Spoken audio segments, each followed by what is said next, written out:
Today, we're talking Dragon Ball Super 2 and plans for departure?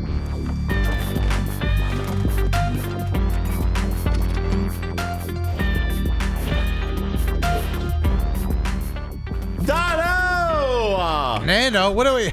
Hold on, wait, whoa. See, I didn't know the topic, bro. What are you talking about? I did not tell Doto the topic of today's video, but we are talking, this is all spawned because of a tweet I saw, because a lot of people are coming back into the Dragon Ball fandom right now with Sparking Zero specifically.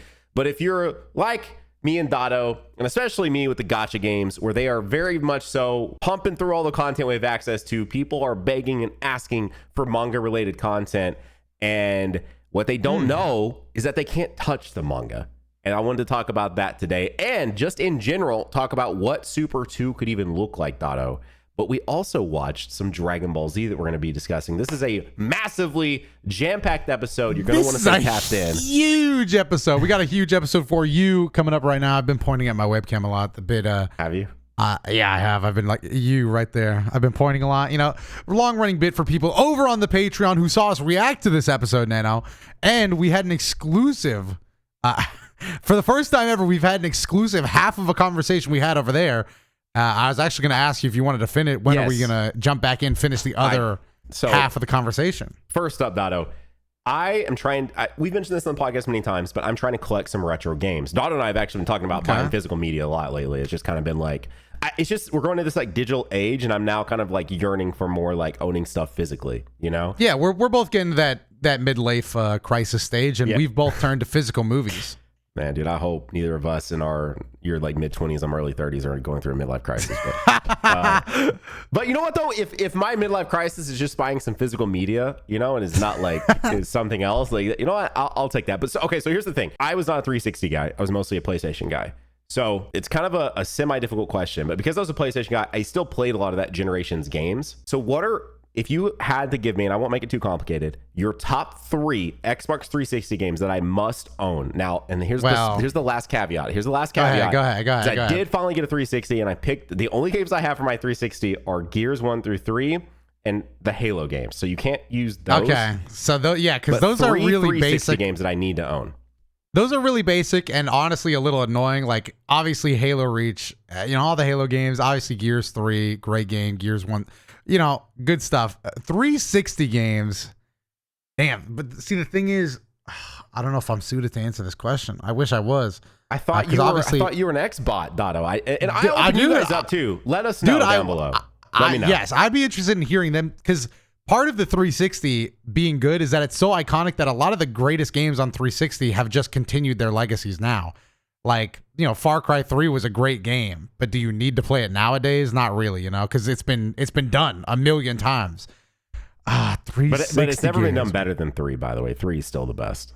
I still agree, but I think part of that is just because it was a moment in time, in terms of like timeline and when it was good, it definitely has the highest boundary, and also just the coolest characters. Anyway, I'll make it easier. Just choose one then. Just give me one 360 and you think no.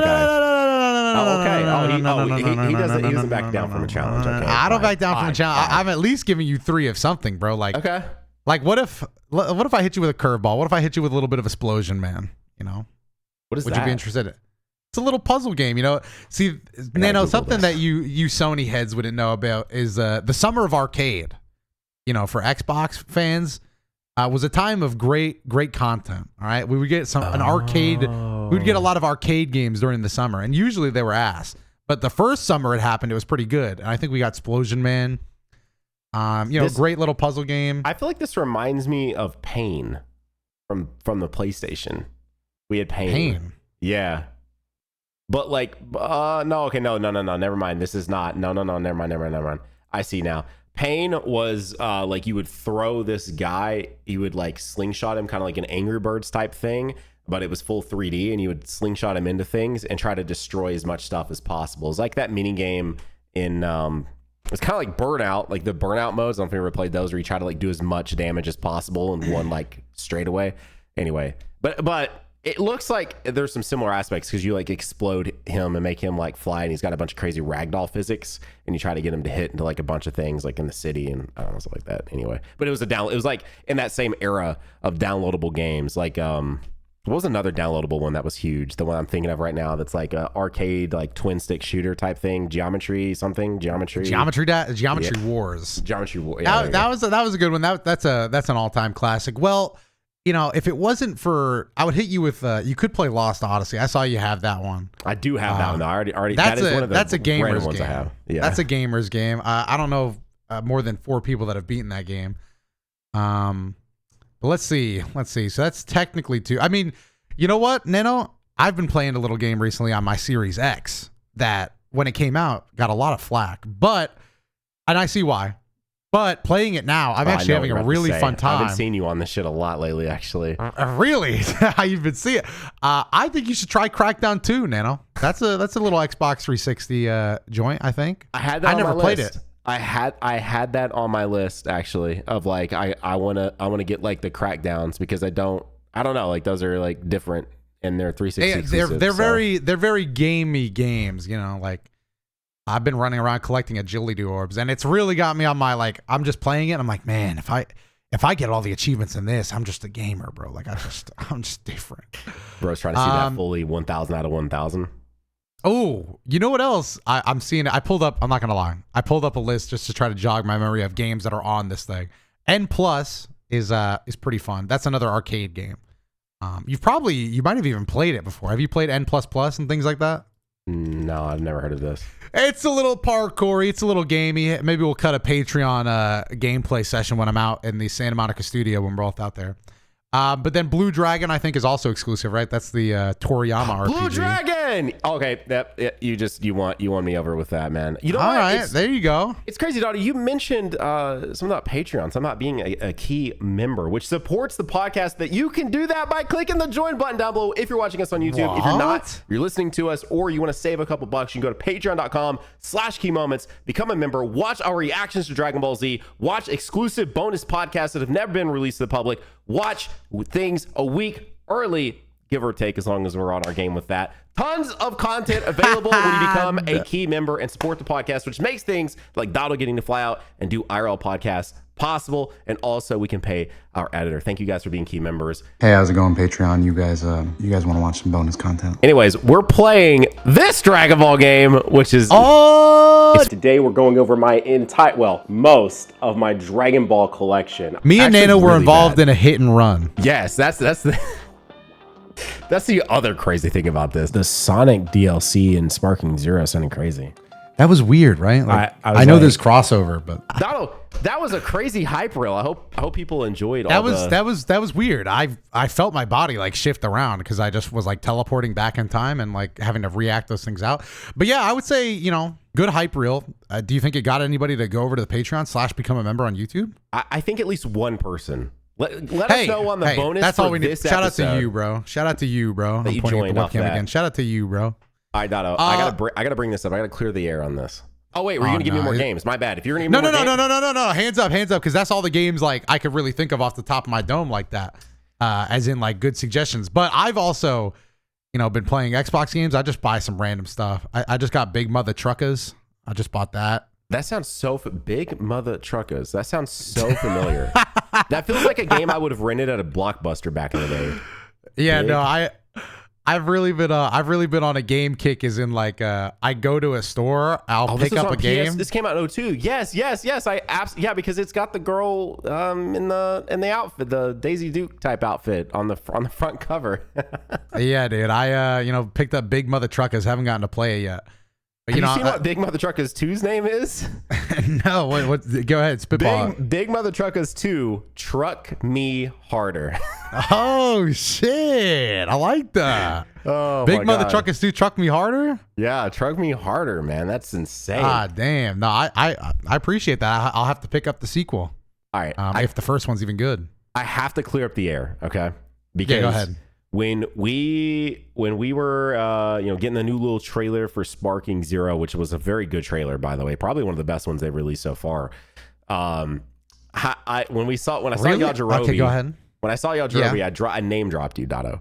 But some people took it the wrong way because I think a lot of people, they know that you're like a human glazer. You know, you're a huge fan of the humans in the Dragon Ball universe, but Yajirobe's not one of them. So I was saying it was another one of those things. I was saying it sarcastically because I know that you literally hate Yajirobe. He's like. It's like I mean, I'm kidding. Yeah. It's a bit for the podcast. Yajirobe is actually his favorite character besides Krillin.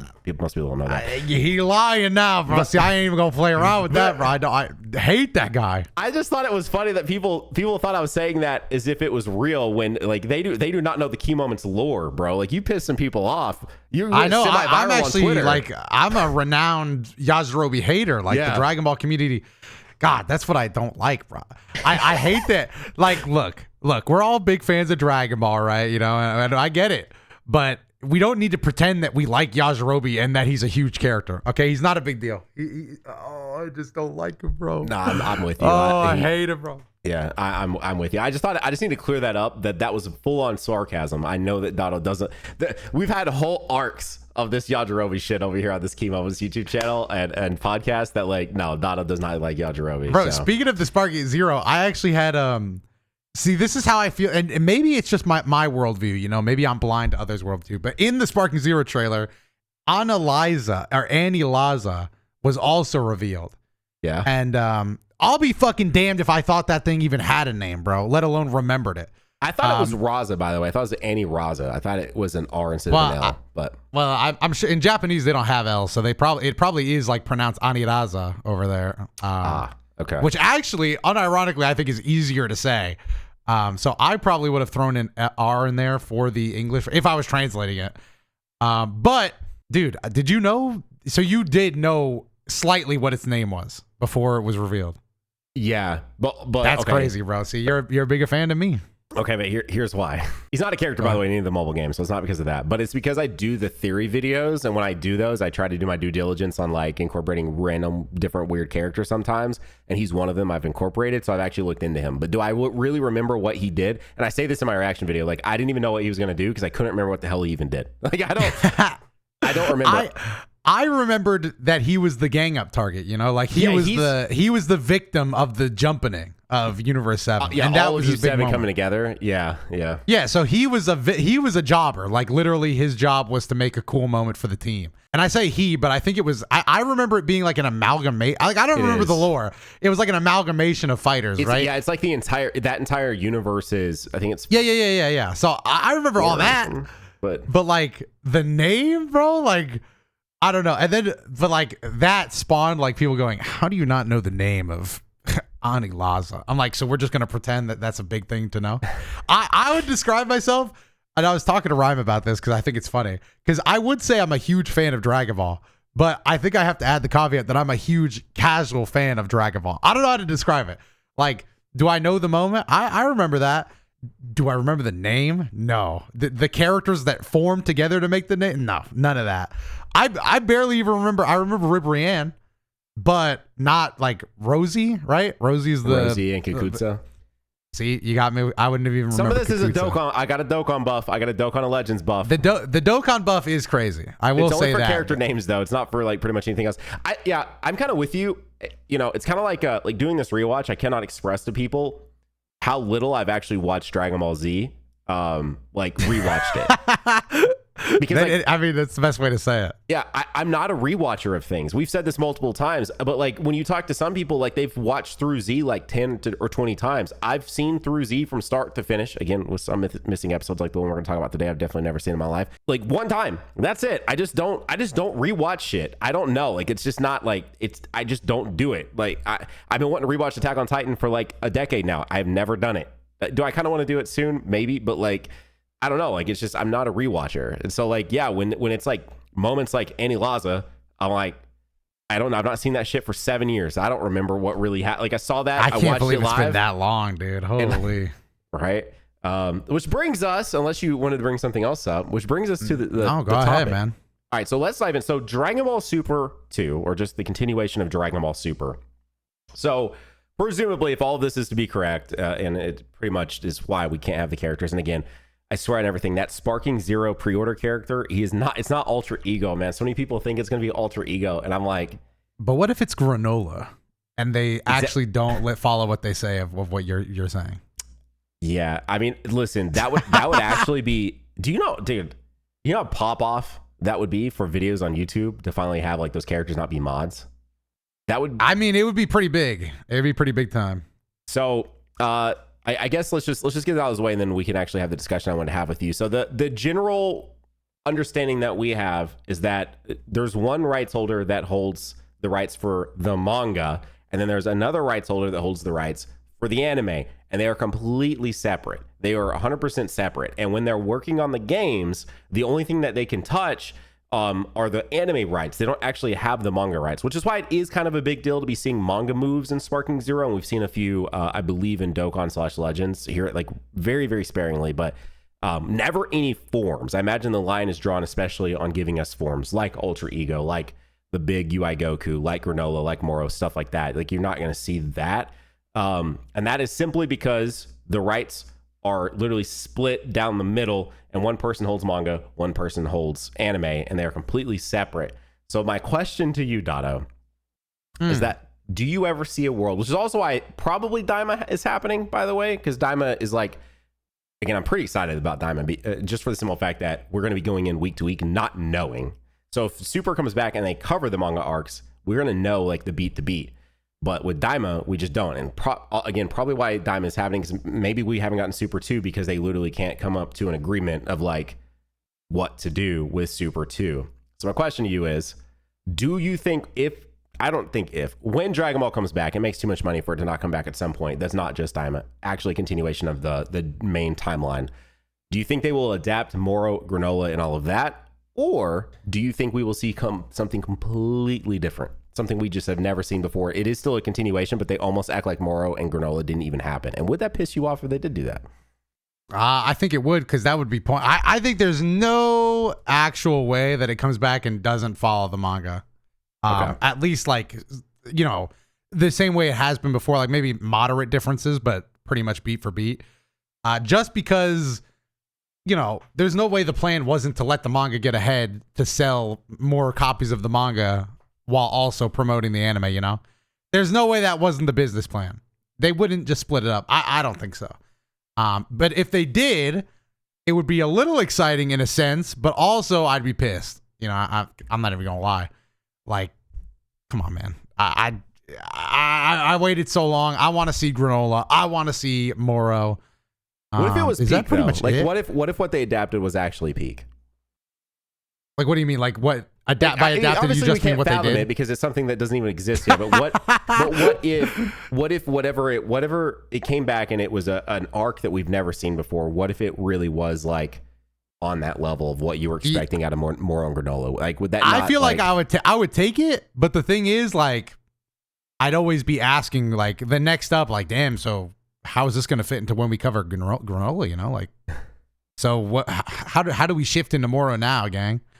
But because come on, bro, it's more than that, right? Like, it's more than just Granola and Moro. It's also the Black Frieza stuff, which is pretty much like end game level shit, dude. Like, I'm trying to see what Black Frieza is.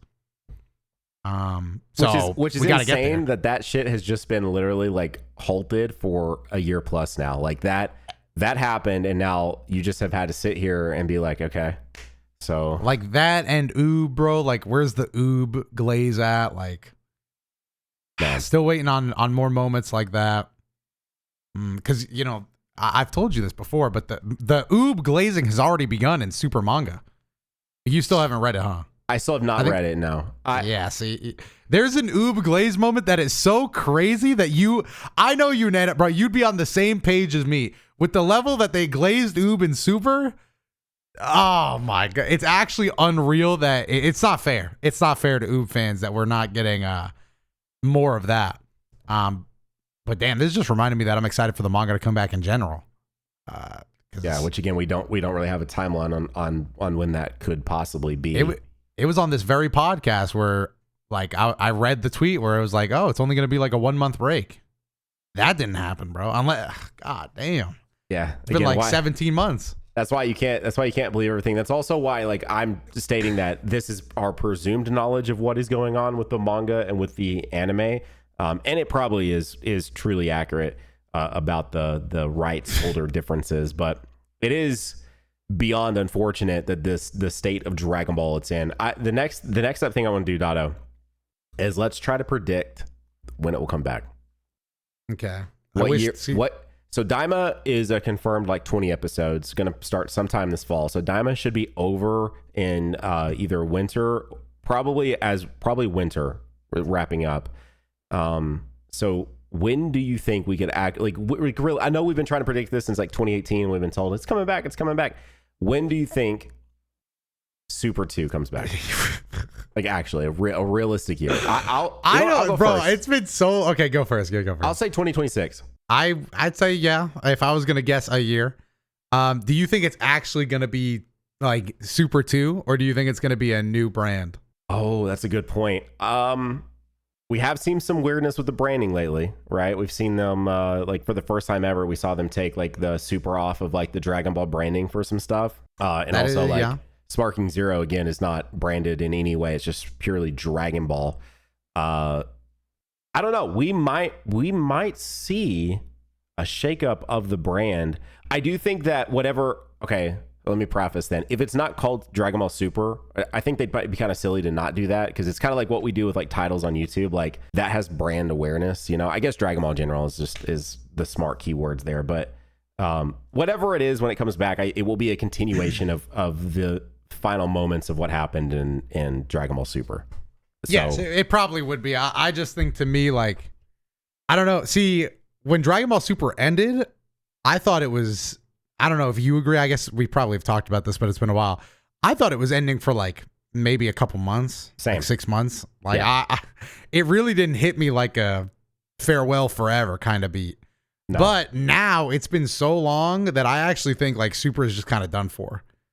But I mean, the thing is, if I was a businessman, I wouldn't want to do that. I probably wouldn't have even wanted to ditch Z. It's just there'd been so much time that I feel like you have to in that case. But I don't know if I'd want to ditch the Super branding, especially because it would be attached to a manga. So I actually would say that if it comes back, maybe Super has to stay, just because of the manga also being called Super. But that's a good point. Yeah, I'm gonna say 2026 as well, if it even has a chance. Yes. If we're not just done for, you know, which I don't think we are, but I think the biggest thing is that like people love money, and Dragon Ball prints money, and I mean, it still prints money without it even having an ongoing anime. But like, I do think that actually, bonus question: do you think? Oh, mix up. Do you think the next thing we see, again, not including Daima, I'm not including Daima, the next thing we see is the series coming back or another movie? Probably another movie. They love movies. Yeah. I think it's low commitment to them.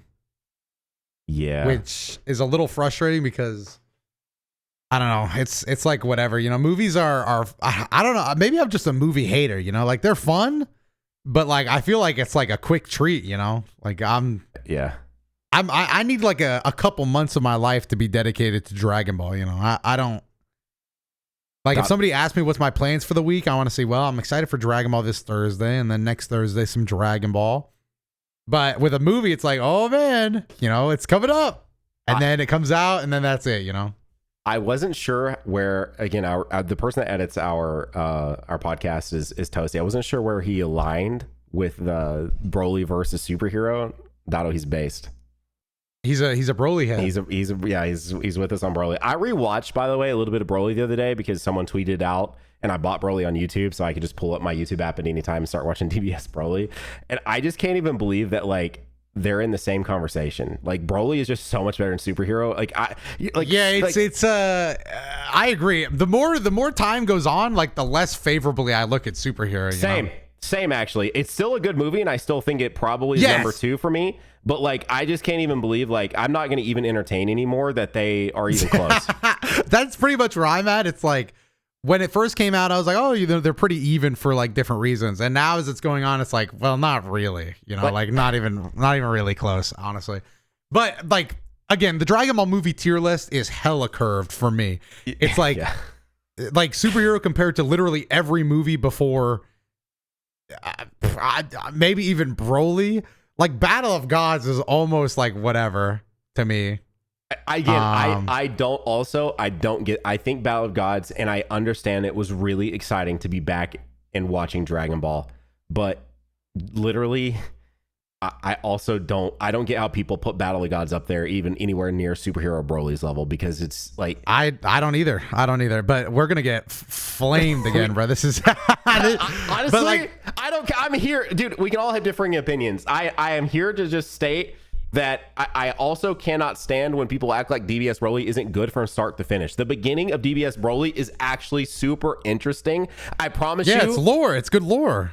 Dude, when if you've rewatched Superhero, which I haven't in a while, but if you do rewatch Superhero, ain't nobody watching that first 15, 20 minutes of that movie, period. It's the first really 15, boring, 20 minutes, yes, it's bad. It's really, really bad, dude. I'm sorry. Well, bad is kind of crazy. No, dude. Sitting in that car, like, it's nowhere near as rewatchable to me as DBS Broly. And like the beginning, you can't even say like, oh, but fusions, Nano. There's no fusions in the beginning. None of that.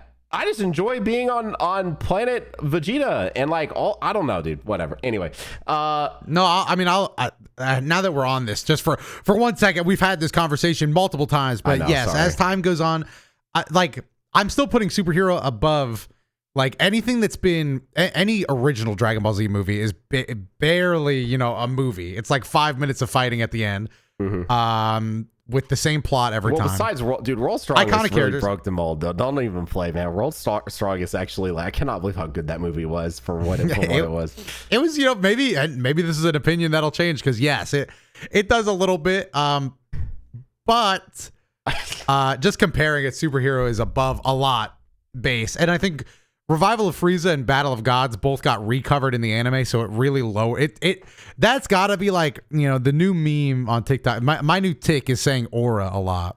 That's got to be like a minus 50,000 aura to a movie title being recovered in an anime, bro. It's just like I've seen this elsewhere now. It's like boring. It's not movie-esque. Yeah. But Broly still movie-esque, and also just the way it's animated, I think it's always gonna have that. Superhero still movie-esque. Still has that aura to it. But I don't know. It's like, again, maybe if you add like 15, if you add Perfect Cell Max, then we could talk because you get the 30 more minutes at the end. But yeah, Broly, I think is far and away better than Superhero. Probably on its own tier, if we're being honest. Yeah, it is. I think we were too kind to Superhero in our ranking, which again is why we did that ranking when we did it, so that way we could redo the ranking at some point, because it's the curve though, man. Like, do you really want to have because am I putting another movie next to Superhero on the same tier? Probably not. I don't know what, because what am I comparing that to? I don't know. Battle of Gods doesn't meet it. Revival of Frieza doesn't meet it. Nothing else has hopes of meeting it. So it's just like two individual tiers are Superhero and then above it is Broly. But no, last thing I want to say on it is Broly's beginning is not boring. It's like interesting saying stuff, it's cool. Like it's just cool. And then it's interesting, and then it's cool. It introduces cool characters, and then there's like nonstop fighting, which is exactly what I want, and which is perfect. So yeah. Can I say something super controversial right now? All right, go ahead. Am I rage baiting with this one? Maybe. But I actually think right now, purely on memory, Dotto, I think that I would currently rate World's Strongest higher than Battle of Z. By Battle of Z, you mean Battle of Gods? Yeah, Battle of Gods, sorry.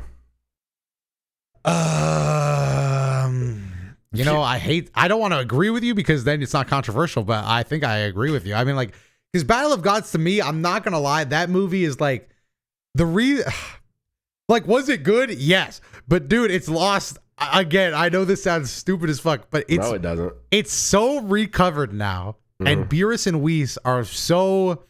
the movie did too good of a job that now I can't imagine Dragon Ball without Beerus or Whis. So the whole movie loses fucking premise to me. There's no stakes at all. There's just nothing there. There's no villain. It's basically just everybody hanging out on a boat. Like I'm not even kidding. That's how I remember that movie. It's like everybody hangs out on a boat and Beerus trains Goku a little bit, you know? I feel like the Battle of Gods did not break the old school mold of Dragon Ball movies, and it is literally, again, from memory, I've not seen this movie. Again, we just had this whole discussion, not rewatching. I've not watched this movie in like 10 years. But what I remember about this movie is literally, it's the same thing where it's like beginning, setup, beginning, it's just like a boring-ish. Not boring. I love watching Dragon Ball, but still it is like the boring side of Dragon Ball. And then it's the last 15 minutes are fighting, and then that's the movie. But it's like an hour and 5 minutes of just like. It does have, the only thing it has is, for me, literally the only thing, and I mean this, the one thing is the "you will not destroy my world" scene is still like, that's pretty peak. I'm not even gonna lie. Oh God, yeah, that scene honestly is what held that as high for me as it did. When you take that scene away and it's just him going God, and he doesn't ever do that scene, and it probably even lower for me. Like, it's you know what? You know what? Fuck the rewatch part of this podcast, bro, because I'm bringing up another hot topic, bro. Super Saiyan God is like the perfect example of a follow-up transformation, bro. Like, Super Saiyan God by itself is not interesting, but if it's like the second aspect, then it's cool. I can't. I'm gonna say it, bro. Hear me out, bro. Hear me out, controversial today because I can't agree with that. Good, bro. It's not hype. It's not exciting enough to pull its own weight. Because even in its own movie, bro, the best part of that movie is when he goes Super Saiyan again. Explain that, Nano. I do hate that, Nano. Making a point with Explain that, Nano. Dude, I hate Super Saiyan God gets introduced. Coolest part is when he goes Super Saiyan. Wow, bro. Great form, bro. No, when he goes up in the air and he turns into a God for the first... Dude, God looks so good. I love the color red. Yeah. I love the color red. So, I agree. Me too. And it's awesome when it's like, it's going into something, or like in Tournament of Power when he goes God and then he changes back. Like, that's cool, man. That's cool. But if God's on the screen for more than 10 minutes, it just, it's boring now. So, like in Broly, God was used perfectly. I was just about to, we just recently got God Goku from this movie in Dragon Ball Legends as part of the anniversary. And in my video, I said the crazy thing though is that while Battle of the Gods had Super Saiyan God and like that was its debut, it's not even the best outing of Super Saiyan God, because the DBS Broly Super Saiyan God section it stomps all of the Battle of God section. It's better. And you know why it is, Nano? It's because it's just a small moment in time, bro. It's a small moment in time. Because really, what is God even doing, bro? It's not max power. It's not max output. It's not even like agility, game output. It's agility based. It's agility. It's agility, which means that its best moment is just like in between other moments. That's where it's used best. And I love it. I love Super Saiyan God. It's up there, in terms of forms. But when it's the main focus, if you're saying like if you're picking a form to be the main focus of a scene, like Super Saiyan 3 is tied with Super Saiyan God. Easily, and probably not eclipsing it. If you're gonna have a moment, like again, the biggest fraud alert, bro, is in the movie. The most hype moment is when he goes Super Saiyan, and that's it, bro. The God is just like boring. Broly has the best God, and that's because it's like warming up. Like I don't know. Well, I'm glad we got a little controversial take out there. Because I like God. God is like a top 3 for me. I think I want to say that somebody semi-spoiled me, and so you can tell me if this actually happened or not, because I think I want to see a sequence like this, but is them switching transformations like on the go mid-fight, not like powering up, but also including powering down. So like going between God to blue, back to God, back to blue, and maybe even like throwing in some Super Saiyan. Does that happen in the manga? I think that does. Do you want me to spoil it for you? I think Vegeta does that, right? Or something? Yes. My bad, bro. The most recent thing I read was the manga. That was definitely what I was referring to when I'm saying that's when God's used at its best. Because yes, I thought that I remember being in the show. I guess that's my imagination. But yes, that's literally when God was at its best, was Vegeta. I think it is Vegeta. He goes like God to get a speed boost while holding back power to like, hold off. And then he'll go back into blue to deliver a punch. And he's back into God. I want to see that. It's really cool. I want to see that animated. It's cool. Shit. But again, add it to the fraud list for fucking God, bro, that its best moments is when it's like being teased in front of you. Anyway, I'm just putting God on fraud watch, bro, because it's cool. I like it too. Let me just say, I like it too. More Goku. I don't know, I do like Goku and God more, but Vegeta, I think Vegeta looks better in God than in Blue. The best way for the form to be used, Nano, is if like maybe if Vegeta's God like blue form was just the red form. I think the red looks better on Vegeta. Anyway, The red does. I will stand by that with you. The red looks better on Vegeta than it does on Goku, in my opinion. Actually, God Vegeta might be. Man, never mind. All right. well, I'm not even saying that. I like Goku more than Vegeta there, but Vegeta Blue and Vegeta God, I think Vegeta God looks cool. Dude, Vegeta God looks infinitely better to me than Goku God. I swear he does, bro. He just does. Whoa. He just does. Well, Nano, personally, I would say that I'm sorry for delaying the rewatch part of this podcast, but I'm really not because I mean, this shoot didn't even really do much. But there actually is a few surprises in here, I guess. Okay. So, Go ahead. Bring us in. I was going to do our typical. So today, now like 30 minutes into the podcast, we are talking about episode 37 of the uncut version of Dragon Ball Z. It's called Plans for Departure. The actual literal name of it. Oh, this is kind of cool. The actual name in Japanese was The Mysterious Yunzabit, The Search for Kami-sama's Spaceship. It's the second episode of the Namek Saga. Yes, we are officially in the Namek Saga if you guys are a rewatch watcher. And 37th overall episode in the uncut Dragon Ball Z series. This episode originally aired in Japan on the 21st of 1990. And the American air date, because again, they had redubbed these. They were watching the Funimation dubs. The redub for this was on and released on August 16th of 2005, because again, Funimation picked up where the Ocean dub like took off. So we will sooner than later be into the original air I'm date looking stuff. forward to when you don't have to say that anymore. Like I just like mentioning each time. I think it is. It is. We are not watching the way people would have originally watched this in the States. We're watching it being recreated later from Funimation. To be fair, they wouldn't have a full start from finish Funimation. I recently I purchased the Rock the Dragon set. We could switch over. Oh shit. Well, actually, wait. I think that might only cover to the Saiyan Saga. I don't remember. I showed my wife Rock the Dragon for the first time the other night in bed. And wait. Go ahead. Anyway, I actually think she thought whatever I was watching was fan made, and it made me kind of sad. It is pretty rock and roll. See, the thing is, the tone shifted so much. You know, like it was rock and roll back in the day. Man, it was. Now it's more just, it's whatever. It's less American. But I love it though. I don't even care. I love listening to that. I love American Dragon Ball, man. I can't, or Western Dragon Ball. I'm not gonna hide it. I'm not gonna hide my passion, my love, because it's there. I love Rock the Dragon, and I love screaming, and I love fighting, and put a little Linkin Park in there. See, hell yeah, bro. I'm not gonna stop you. I'm not going to stop you. So, okay. So what did, when you, and I'm hoping we had the same experience, but when you walked into the Sparking Zero playtest and when they start the slideshow Yes. up and they played Rock the Dragon, did that do some shit for you? Because it popped off, like our 8 people in our session popped off for that. So yes, I mean, so I don't even know if we talked about this, but at our Sparking Zero session, we have a talk before you get to play. Yes. Like a little PowerPoint slide. And they showed us a little like hype up moment. And they said it was specifically to get us excited to play. And it was Rock the Dragon for me as well. And I was like, oh, no way. Because I was like, let's go, dude. Like, this is sick.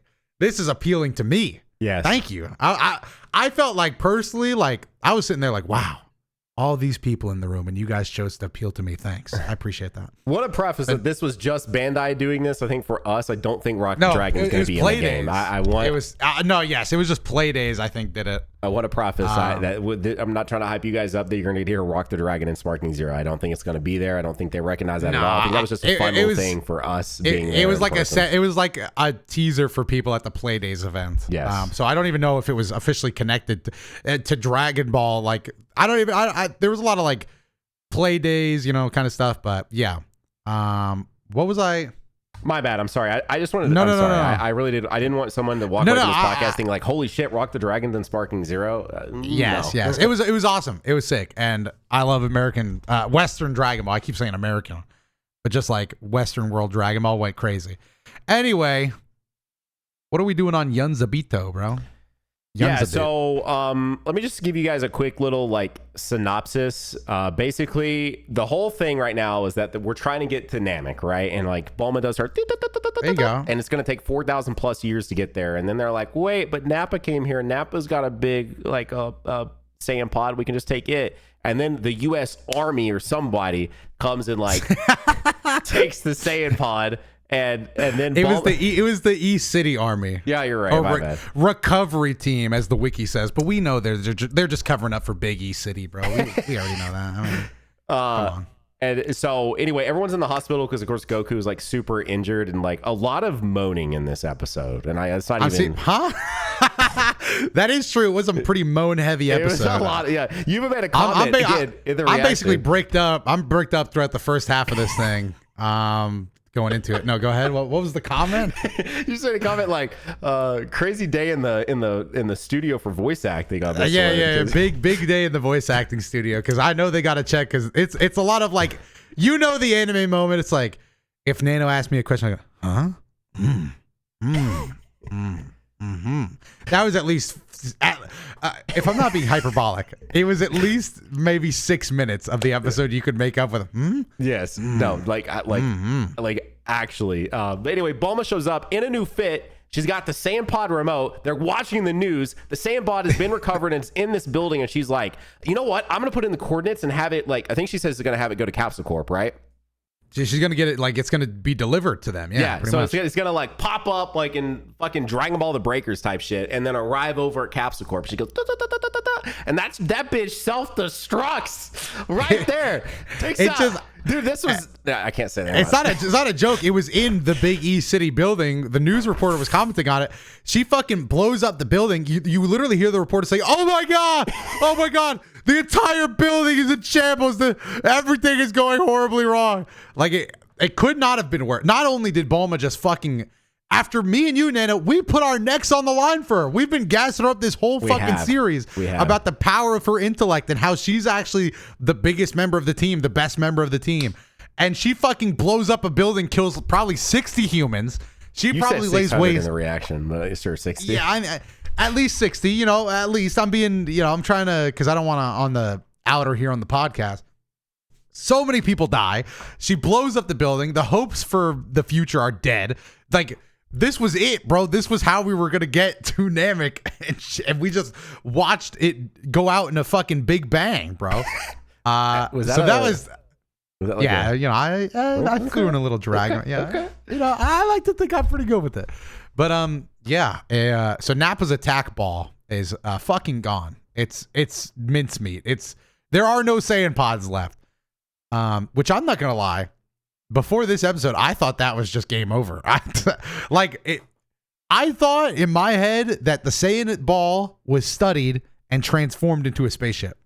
Basically, yes, I thought that was what was going to be happening as well. But what actually happens is Mr. Popo shows up out of nowhere. Lots of really awkward like interactions between characters here when he shows up. This was a very like weird moment throughout like this particular episode, but Bulma goes with Popo because she's like, they're saying like she's the designated like spaceship expert because he knows of a spaceship. Some spaceship expert, by the way. She fucking blew one up today. So. Yeah. He knows of a spaceship out in the highlands of Yunzabit. And so Popo is going to take Bulma out there because he knows about it because Kami talked about growing up in the highlands of Yunzabit for years. And he came on this spaceship and likely came without his parents and was sent off, kind of like basically Goku, I guess, in a way.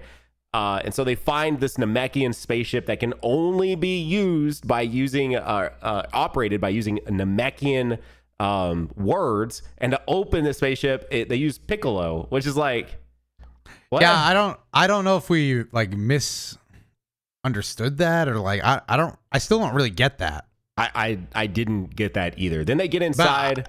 We were talking, I just wanted to say, like, we were talking, like, maybe it didn't make sense or something. I don't know. Like, I don't know why it was Piccolo, or maybe we figure that out soon. But yes, I just wanted to say, was confused on that. Yeah. When he says, but he also didn't say, like, Piccolo, like the way we say Piccolo. He, like, slowed it down and was like, I'm stupid. No, we're dumb. We're dumb. I just remember that Kami and Piccolo are literally the same guy, just split in half. Right? Yeah, you're right. Yeah. So that is his name. Yeah, technically. But why? But still, again, why is that the name? Like his name? Because it's his name. Yeah. But I'm gonna walk up to spaceship and go Tyler. Like what? Beam me up. Yeah. Like what? Well, the fuck? I mean, like, it's not a great password, but at least it makes sense to me. I was like, why would he be glazing some other dude? Like it's like you walking up and saying Tyler on your car to unlock it makes sense. But if I walked up to my car and said Tyler, that wouldn't make any fucking sense. But again though, you can just walk up to my car and you can say it too. Like because like Popo's one that says it. It's not even Kami that says it, and it just works. Like, well, I mean, you know, you got to remember they were sending a baby over. Okay, like we learned later that Namek was dying. Fucking Piccolo's parents probably sent them over because, you know, they couldn't make it a hard password. He's a baby. Well, we kind of knew Namek was dying, right, from the previous episode. Yeah, they told us the previous. There's episode, like 100 people left on the planet or whatever because it's mostly inhabitable. Anyway, Bulma like tries pressing the buttons and she's like, I'm not a spaceship expert. And then she's like, wait, if we used words to get into it, maybe we use words to operate it. And that's when, for whatever reason, they tell the damn thing to go to Jupiter. Why? I don't know. That was an interesting test. She said, and also Mr. Popo, a lot better at the Namekian language than he lets on because he knows the word for fly and then to Jupiter. So he puts together a little sentence. But I'll be damned if that thing didn't fucking haul ass, bro. We said it. He fucking said, I don't even remember. I like it was like I remember it was like Jupito was like Jupiter in Namekian. Yes. It was like Ikodo Jupito, and it went immediate, no confirmation. Just here's the words and books it. It looked really cool though. This was like the one animated section of the episode, so they went all out. You know, the effects were good. Yeah, no, the effects reminded me of Metacooler, kind of like, you know, a Metacooler is like moving through time. Really he's fast. He's like high speed dash. Yeah, that's what they did here. And also they used some other words and brought a bed out and a toilet and stuff like that. But the real main thing you need to know going into the next episode of Dragon Ball is that Popo and Bulma are now sitting out in space right outside Jupiter's orbit, and that's where the episode literally ends. And that's pretty much the entire episode. I mean, there's some like back and forth with the characters. Krillin like grilled Yajirobe at one point, which was very funny. But other than that, like that's basically the episode. That's it. That was the episode. Yeah, no, it's pretty much over. Yeah.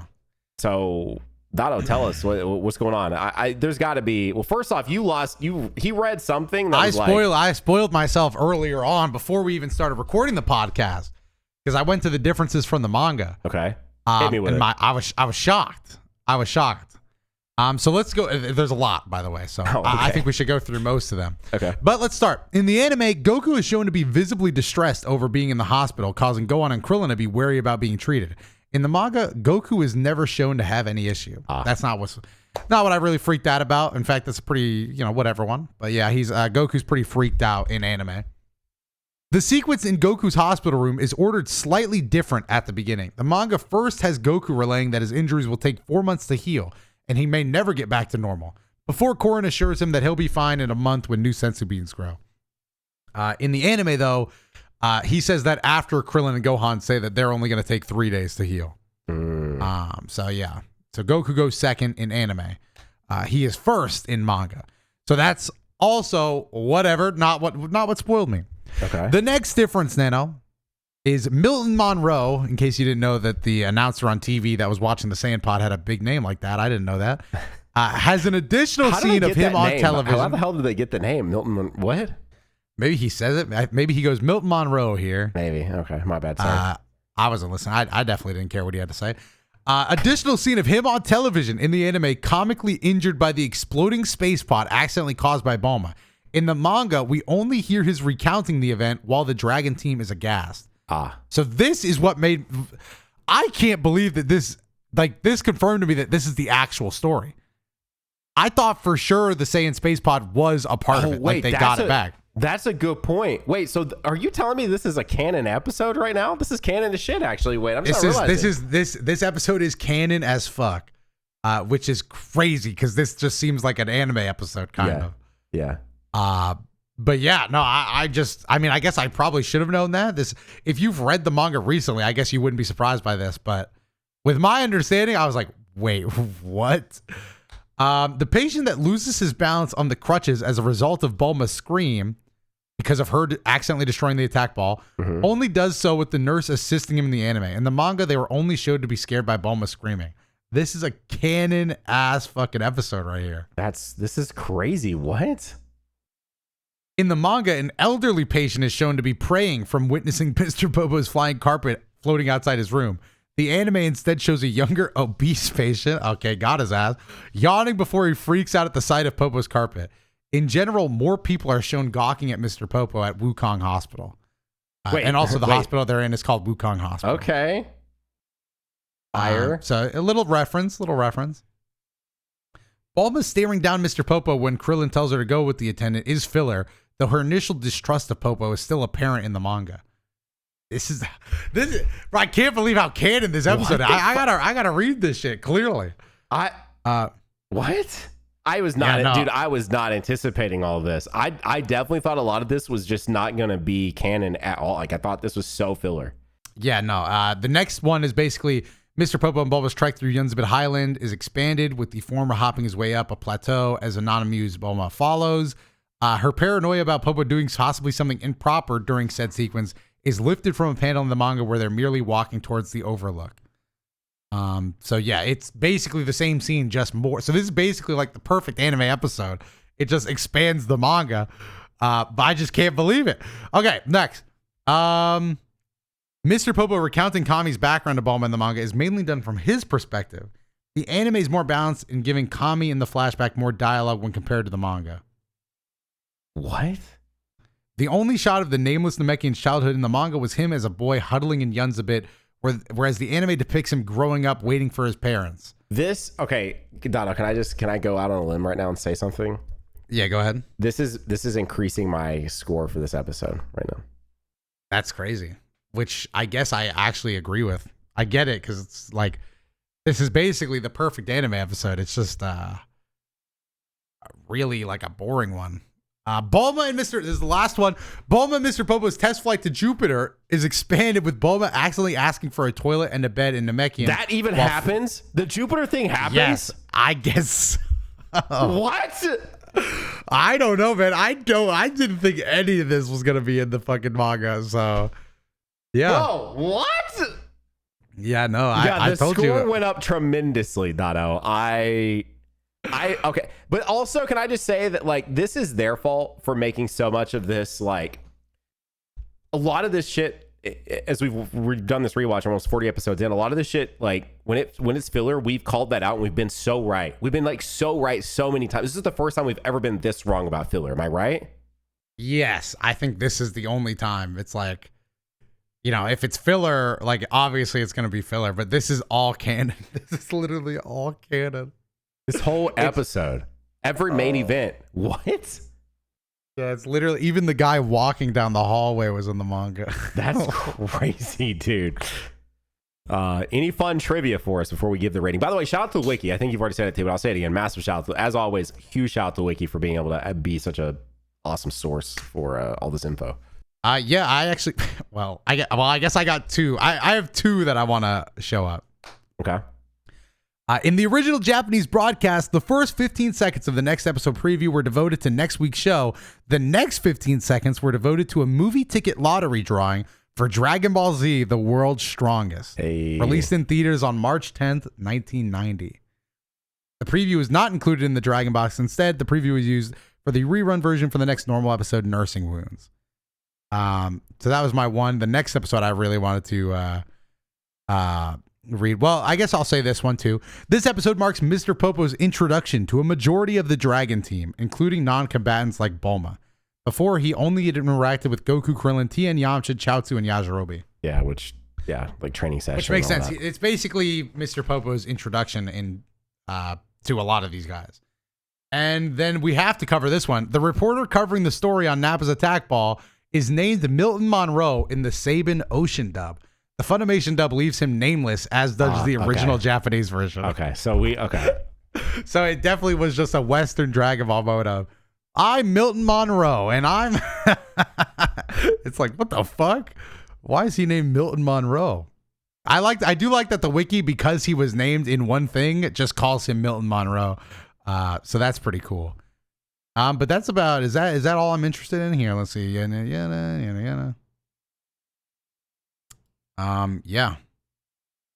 Oh, this I think that's about I it. scrolled down, and this is kind of interesting. The nameless Namekian spaceship has a computerized voice when processing Bulma's directions in the English version, in the English versions, while the Japanese version keeps it completely silent. Oh, that is pretty interesting. Yeah. Oh, sorry. Go ahead. No, I was gonna say, and yeah, I think that's another, like, I don't know. I like whenever they make a change. I'm like, yeah, I guess as a Western guy, that's what I would imagine it would sound like. I basically like seeing why they did that creative decision, because it's probably just for like, well, a computer in our movies would probably like, well, going, kind of like that. So yeah, pretty cool. Doto. So last week for 36, we gave Picking Up the Pieces. You gave it a 3. I gave it a 5. Doto. I think I went first last week, so I'll let you go first this time. I'm gonna give my rating for this one right now. I'm not gonna lie, as you're holding up your rating, before the differences section, I was gonna kill this. I'm not even gonna lie. I was gonna say Dueling Piccolo's just got a new brother, but I'm gonna be. This is what I would have given it before. I'm gonna say. That's what I'm giving it. I'm gonna say because it is canon and it's pretty much just done exactly what I would like, and I'm just dumb. I'm gonna give it a 4. Right? I gave last episode a 3. I'm giving it 1 higher than the last episode. Okay. Because it did have some technical lore. It's pretty much about the same. It was gonna be 1 lower. I was gonna give this a 2 before, because it was just boring. Okay. But Nano, go ahead. What did you have up? We kept pretty in line there, because I said before I was going to give it a 3, so I was 1 point above you, and after I'm giving it a 5. So okay, all right, we're pretty close. You know what? We stayed in the correct timeline there. Miguel basically, and if people are wondering why I think, I'm going to just speak for me here, but why I would change it knowing is because they pretty much just did the source material, but as good as they can. Yeah. I thought I was getting shafted by these guys, basically, but they were doing the best. Like, they were just. Damn it, Donald. Why'd you have to read ahead? I would have loved to have had your realization in the actual episode. I mean, technically, my reaction was recording. I was reading. I was like, oh. And, yeah. No, I was, yeah, my bad. I didn't expect, because Nano, I really thought I didn't expect, bro. Like, yeah, I know. I thought they were like blowing, like, what is the saying? Like blowing smoke up your ass or something like that. I went down because I was expecting to see like this entire episode was completely fucking made up. Yeah, same. So, but no, not true. Super impressed. I feel like, I don't know how you could have adapted, because we needed, it's just like right now we're in that moment, those moments of they need to give us the lore, the info to get us to Namek to start seeing all the other things. And so, like, I don't know, maybe, do I want to give this a 6 as we see her and talk about it more? No, I won't change. But this was, for what it was, this was good. I want to also say, at least from my side of things, because so many people now that listen to the pod, and this has bled over into my main stuff, they think like I purely only want action and meathead moments, and that's not the case at all. I do enjoy this stuff too, but like, I don't know. It just, yeah, again, it took me out of it because a lot of it felt just not real. So finding out it was real was actually a saving grace for this. Doto, though, do you hear that? Oh my God, it's the music. That's them leaving a rating while this music is playing, and also leaving a like, and also subscribing. And holy shit, you can click on a video on Doto's face. I can't hear anything over the music.